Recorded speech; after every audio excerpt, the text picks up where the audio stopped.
Hello everyone, welcome back to the channel. So in today's video, I'm going to be debunking the flat earth theory through a variety of different points and arguments that I'm going to bring up in this video that tell how the flat earth is bogus. Now most of these arguments I've thought up and researched myself, but some of them are also from people who have commented on my flat earth debate video, so it will be a combination of both. So I hope that you guys enjoy, leave your opinion down below, and let's get started. I want to start off with some of the simpler points that I have, and then go more into detailed ones later on in this video. So one of the first things that I'm going to go over is why are the stars, the planets, and the universe seen in the night sky? Now if you have talked with a flat earther yourself, they believe that all the stars, planets, and the universe are just a projection on top of the dome, which is on top of the flat earth. They believe that all the stars, all of the complex galaxies and nebulas, and everything that we could see in the universe through our telescopes are all an illusion played by God to confuse us maybe? At least, this is what flat earthers believe to be true, that everything is just a projection. However, this theory can be very easily debunked.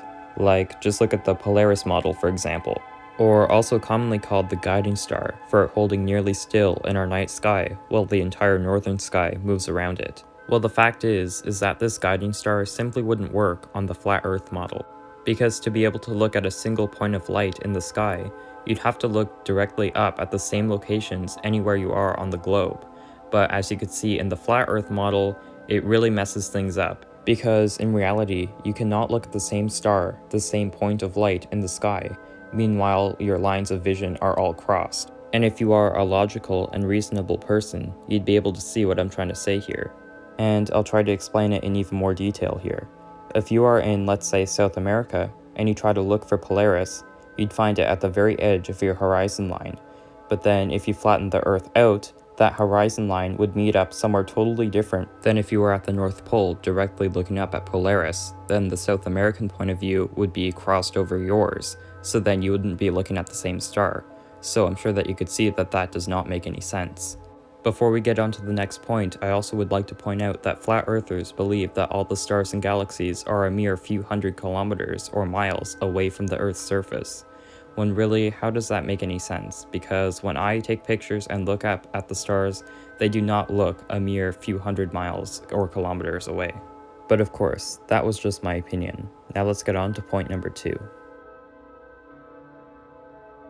To a flat earther, what are satellites, comets, and meteorites? What are they? Where do meteorites and comets come from? And how do satellites stay up there in the sky when they think that space does not exist? To all these questions, they might say things back like it's God's will that comets and meteorites fly through the sky. But really, if you think about it, where would these comets come from? Because on the flat earth model, it looked like they just appear out of nowhere and fly through the sky. And what about satellites? Because if they're a few hundred kilometers above the Earth's surface, then that puts them very close to where the sun is. And that just doesn't make any sense, because that would put these satellites so close to where the sun is that it'd be too hot for them and they'd melt. But who knows, maybe they believe that the sun is extremely dim or something, I'm not really sure. I'm not sure what they think about incandescence. I'm not sure if they believe that light produces heat even, because if those satellites are up there, then how are they not burning? I mean, we do know that satellites are up there, we could see them in our telescopes. So I wonder what a flat earther would have to say to this. But let's move on to point number 4.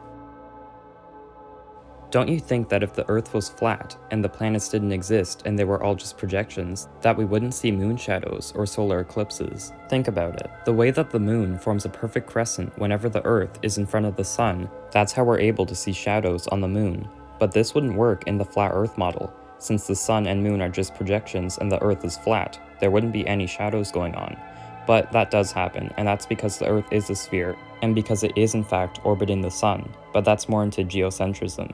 The point is that the reason why we see circular shadows on the moon is because the Earth is a sphere in front of it blocking the sun's light from shining on the moon's surface.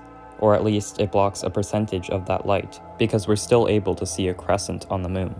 And this is the exact same for solar eclipses, except instead of the Earth blocking the sun, it's the moon blocking the sun, so that all we're able to see is a black spot where the sun should be.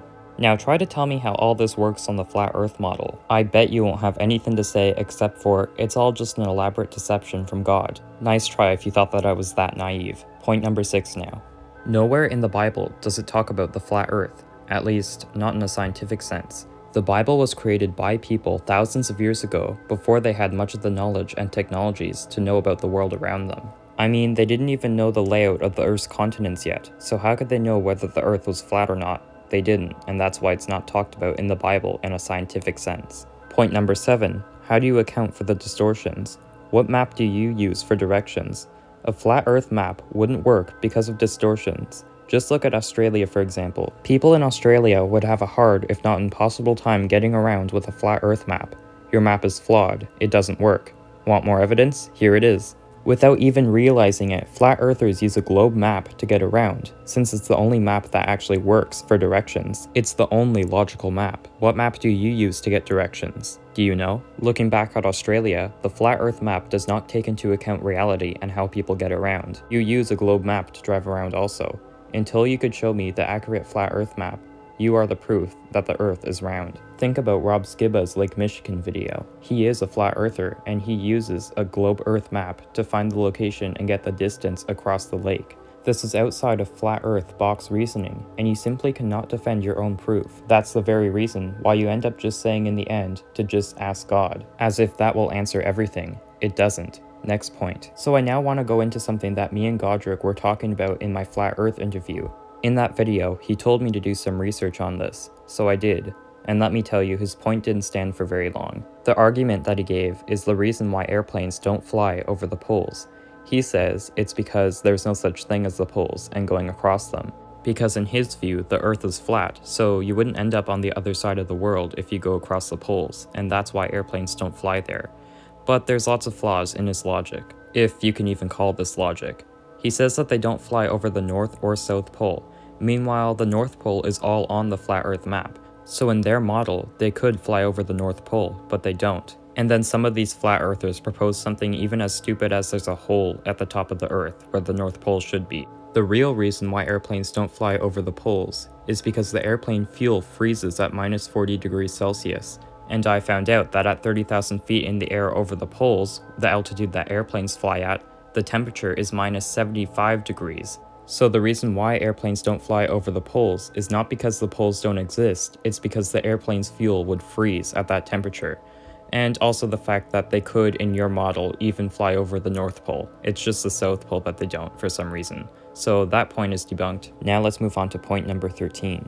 About the laser test, which, if you don't know, is a test where if you shine a laser over a long distance, it will not curve over the Earth. Well, the reason you see this is not only because of refraction, which, by the way, flat earthers keep on denying, it's because a laser is concentrated light. Lasers are not affected by gravity. And while it's true that normal light is affected by gravity, lasers aren't. And that's what you conveniently use to prove that the Earth is flat. So that just isn't a valid point at all. Point number 14, about the Earth's speed through space. Flat earthers believe that at 66,000 kilometers per hour, Earth would leave behind a sonic boom. And there also would be one in the equator, since the equator is moving faster than sound. Now let's look at reality. Earth does not leave behind or break the sonic barrier because a sonic boom cannot be created in a vacuum, aka space. And the equator also doesn't break the sound barrier because it's not the atmosphere that's moving faster than sound, it's the Earth itself. And as you remember, Earth cannot break the sound barrier because it's in a vacuum. Now for this next point, I want to bring up religion and something that Godric said in our interview, saying that the reason why they're saying the Earth is round is because they're trying to take us away from our spirituality and our Bibles. Meanwhile, you can still believe in God even with a round Earth. Most people who do believe in God also believe in a round Earth. Whether it's flat or round, you can still believe in God. Staying on this point, why do you so full-heartedly trust these writings in a book to whom you don't know the author to? It doesn't make sense that you'd think that the Earth is flat, meanwhile so many other religious people believe in a round Earth. Tell me where the evidence for flat Earth is apart from the points that I just made and the ones that I'm going to make. Number 17. I myself saw curvature when I went up in an airplane. Why would that be if the Earth is flat? It wouldn't be. It's not logical. Would this mean that half of the Earth is flat, or it's like one semicircle? You can spew out any argument that you want, but you cannot deny that I did see curvature when I was up there. so the Earth is round. So that's again proving that the Earth is not flat. It is round. I saw it myself. And if you, for some reason, don't believe me, go up there yourself and see it. If you went up there, then you'd have to agree with me that you could see curvature, because it is there. So why would God make it so that the Earth seems round? Why would he make it so that it seems like space exists? And why would he make it and have it so that it seems like the planet is moving? Flat earthers themselves have come to realize and find out that the Earth is moving while they were trying to prove their point that the Earth is flat. Did you know that? And what about the fact that we know that the Earth is rotating? Remember the satellites? And also the telescopes. They have to sync up with the Earth's rotation to be able to work. Or let me guess, that's just another one of God's deceptions. Point number 20. Let's now talk about the sun. How come we have night? Because it's either the sun's light is extremely dim and it can't even reach the other side of the Earth, or that the Earth is curved and the sunlight does not reach the other side. So that's once again proving that either the sun is extremely dim or that the Earth is curved. Another point that proves that you use a globe model to get your information from is what about weather? To predict weather patterns, we have to have satellites up there. But you say that there's no space, and how are the satellites staying up there? So how can we predict things like weather? We can, because space does exist and there are satellites up there and the Earth is not flat. And also the theory that gravity doesn't exist and that everything is just buoyancy, which is also caused by gravity, that's as stupid as the hole at the top of the Earth theory, because buoyancy is created by gravity. But they always deny this whenever this is brought up. Why? Because it debunked their gravity theory. Point number 23. What about phenomenon like gravitational lensing? Why would all these phenomenon be observed by Earth, meanwhile it's all just a huge dome projection? Supernovas, pulsars, or even moon craters, why would all this happen on a huge projection created by God? Another deception? I hope you flat earthers comment down below with your responses to all my arguments that I made in this video. But I think I'm going to end this video right here because going beyond this is kind of just extra. So I want to thank you guys so much for watching. I hope that you guys did enjoy and thought that this video was interesting. And make sure to leave your comment down below with your opinion, because I do respond to all comments. I do love hearing what you guys have to say, so make sure to do that. So once again, thank you guys very much for watching. This is MindBuild77, signing out. Till next time. Bye guys.